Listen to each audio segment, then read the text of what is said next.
नमस्कार दोस्तों, आपका मेरे YouTube चैनल में स्वागत है।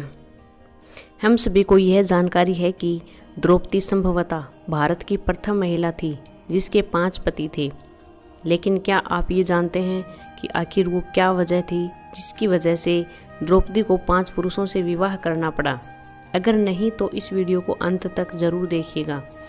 दोस्तों, द्रौपदी महाभारत की नायिका थी जिन्हें 5 पुरुषों की पत्नी होने के कारण पांचाली नाम से भी जाना जाता है। वैसे तो द्रौपदी का स्वयंवर अर्जुन से हुआ था, लेकिन फिर भी उन्हें 5 भाइयों से विवाह करना पड़ा। इससे पीछे का कारण जानने से पहले ये जान लेते हैं कि आखिर द्रौपदी थी कौन। माँ के गर्भ से नहीं जन्मी थी द्रौपदी।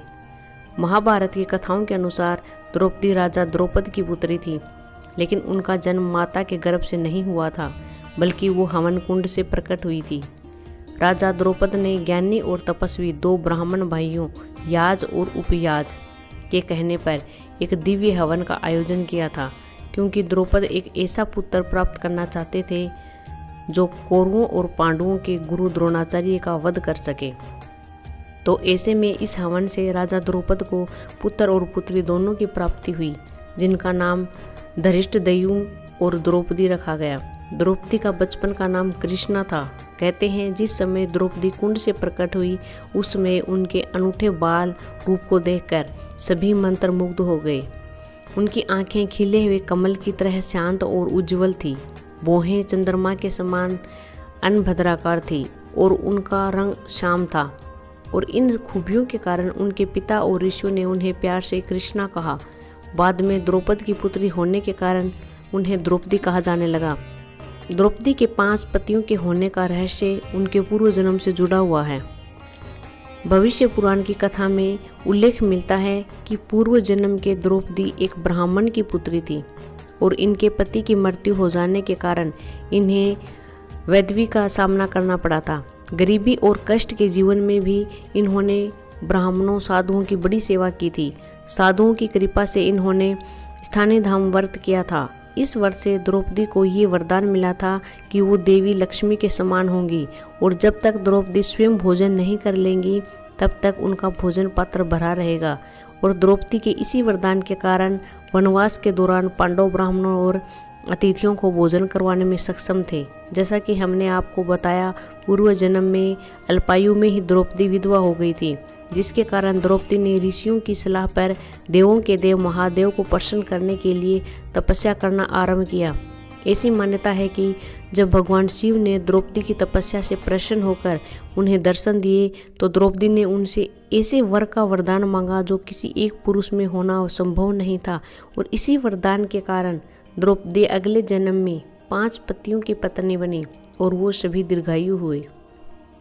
दोस्तों, द्रौपदी के इस वरदान को लेकर एक और कथा काफ़ी प्रचलित है, जिसके मुताबिक जब भगवान शिव ने द्रौपदी को दर्शन दिए तो द्रौपदी भगवान शिव को साक्षात देखकर डर गई।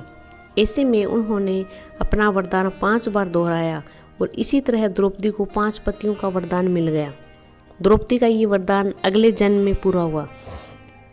वैसे दोस्तों, द्रौपद अपनी पुत्री द्रौपदी का विवाह अर्जुन से करना चाहते थे, लेकिन द्रौपदी के स्वयंवर से पहले ही नक्ष ग्रह की घटना हो चुकी थी। सभी को लग रहा था कि 5 पांडव और कुंती उस लक्ष्य ग्रह की भेंट चढ़ गए हैं, जबकि 5 पांडव सकुशल उस ग्रह से बाहर निकल गए थे, ब्राह्मण वेश में रहने लगे थे।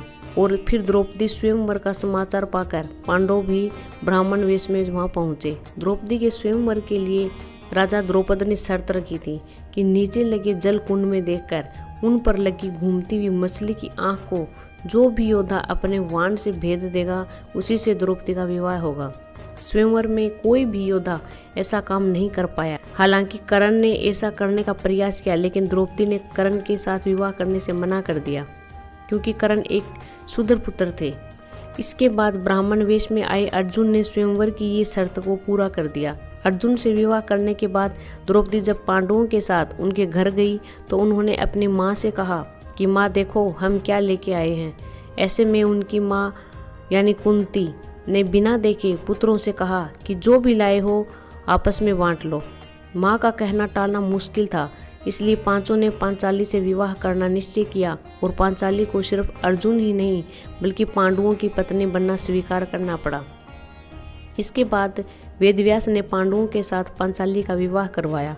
पांचों भाइयों की सुविधा को देखते हुए वेदव्यास ने कहा कि एक एक वर्ष के लिए सभी पांडवों के साथ रहेंगी। कहा जाता है कि संतान को जन्म देने के लिए भगवान श्री कृष्ण ने द्रौपदी को ये सुझाव दिया था कि हर साल वो पांडवों में से किसी एक के साथ ही समय व्यतीत करें। साथ ही जिस समय वो अपने कक्ष में किसी एक पांडव के साथ हो तो उनके कक्ष में कोई और पांडव प्रवेश ना करें। यदि कोई पांडव ऐसा गलती से भी कर लेता है तो उसे 1 वर्ष का देश निकाला भुगतना होगा। और एक बार ये दंड अर्जुन को भुगतना पड़ा था। दरअसल 1 वर्ष की अवधि अर्जुन और द्रौपदी की समाप्त हो गई थी और द्रौपदी का युधिष्ठिर के साथ रहने का समय शुरू हो गया था। इसी बीच अर्जुन भूलवश द्रौपदी के कक्ष पर ही अपना तीर धनुष भूल गए। उन्होंने तीर धनुष लेने के लिए धर्म तोड़ा और वो द्रौपदी के कक्ष में घुस गए। उस दौरान द्रौपदी युधिष्ठिर के साथ में थी, जिसके बाद दंड स्वरूप अर्जुन 1 वर्ष के लिए राज्य से बाहर चले गए। तो दोस्तों, आज की इस वीडियो में जाना कि क्यों द्रौपदी ने अर्जुन से स्वयंवर करने के बाद भी 5 भाइयों से विवाह करना पड़ा। अगर आपको ये वीडियो पसंद आई हो तो इसे लाइक और शेयर ज़रूर करें और साथ ही साथ इस चैनल को सब्सक्राइब करें। धन्यवाद।